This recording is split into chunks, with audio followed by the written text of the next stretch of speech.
Early in the morning, all the chief priests and the elders of the people made their plans how to have Jesus executed. So they bound him, led him away and handed him over to Pilate the governor. When Judas, who had betrayed him, saw that Jesus was condemned, he was seized with remorse and returned the 30 pieces of silver to the chief priests and the elders. "I have sinned," he said, "for I have betrayed innocent blood. What is that to us?" They replied, "That's your responsibility." So Judas threw the money into the temple and left. Then he went away and hanged himself. The chief priests picked up the coins and said, "It is against the law to put this into the treasury, since it is blood money." So they decided to use the money to buy the potter's field as a burial place for foreigners. That is why it has been called the field of blood to this day. Then what was spoken by Jeremiah the prophet was fulfilled. They took the 30 pieces of silver, the price set on him by the people of Israel, and they used them to buy the potter's field, as the Lord commanded me. Meanwhile Jesus stood before the governor, and the governor asked him, "Are you the king of the Jews?"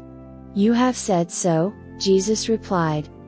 When he was accused by the chief priests and the elders, he gave no answer. Then Pilate asked him, "Don't you hear the testimony they are bringing against you?"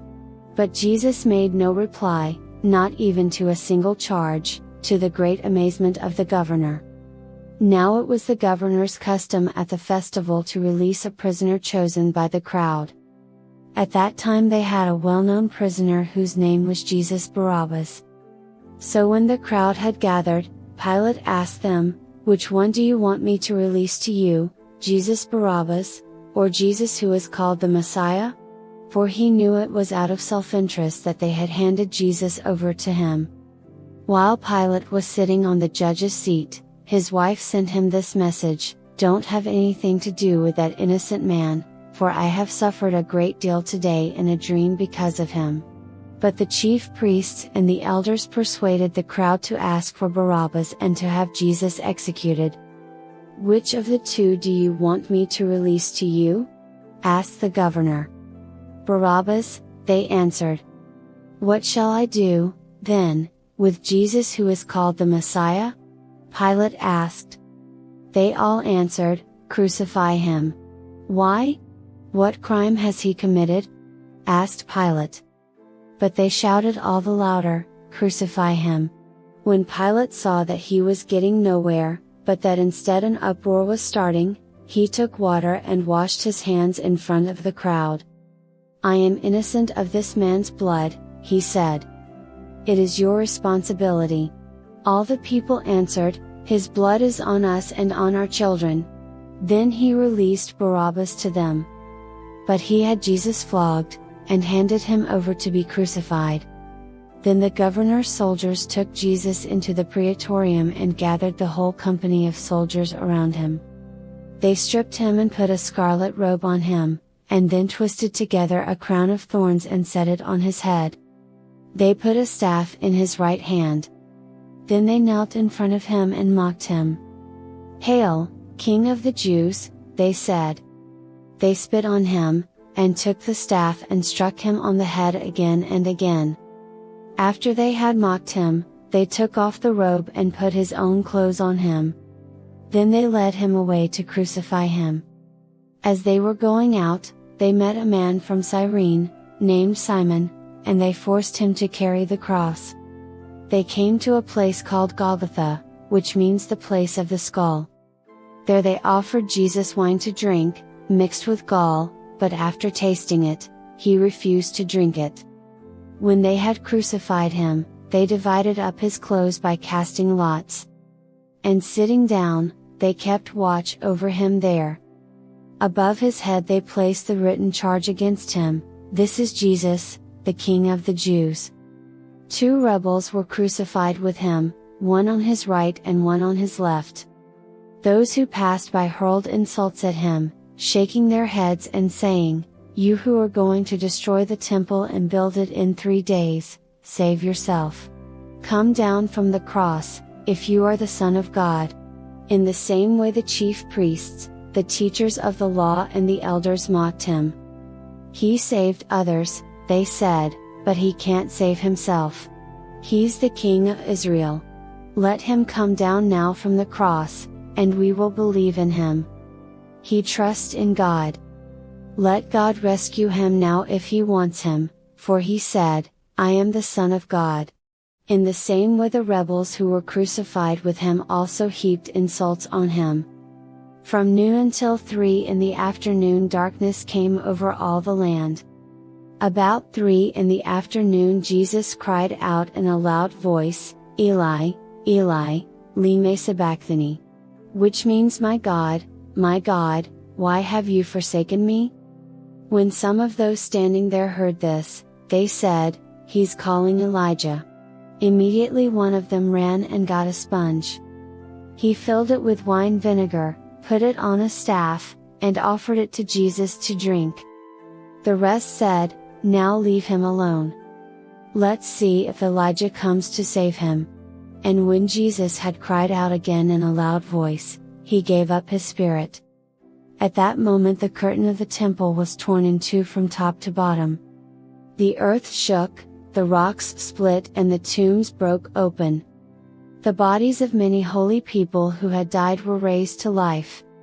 They came out of the tombs after Jesus' resurrection and went into the holy city and appeared to many people.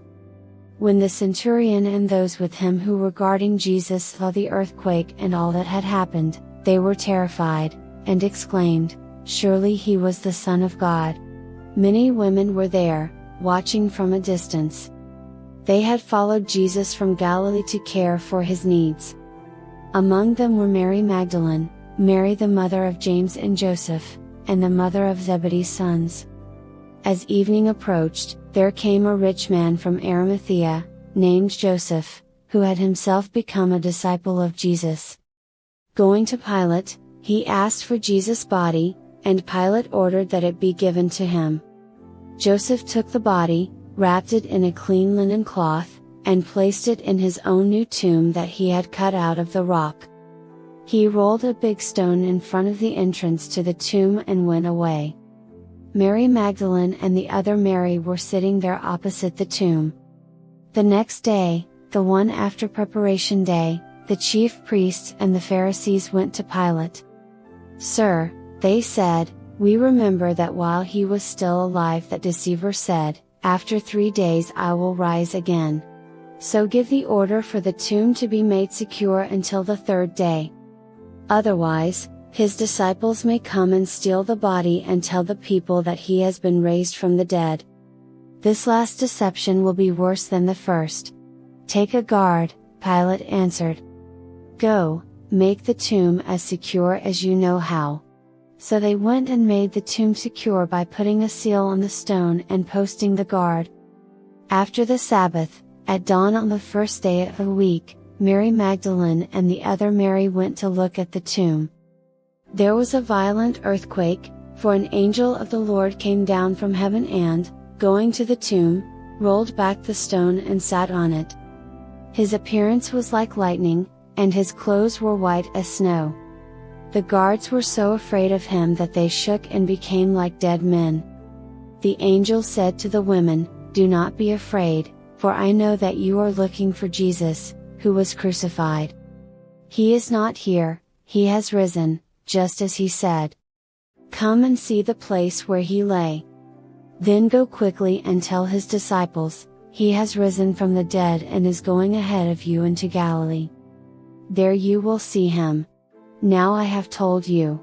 So the women hurried away from the tomb, afraid yet filled with joy, and ran to tell his disciples. Suddenly Jesus met them.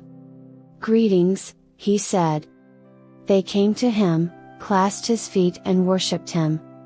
Then Jesus said to them, Do not be afraid. Go and tell my brothers to go to Galilee, there they will see me.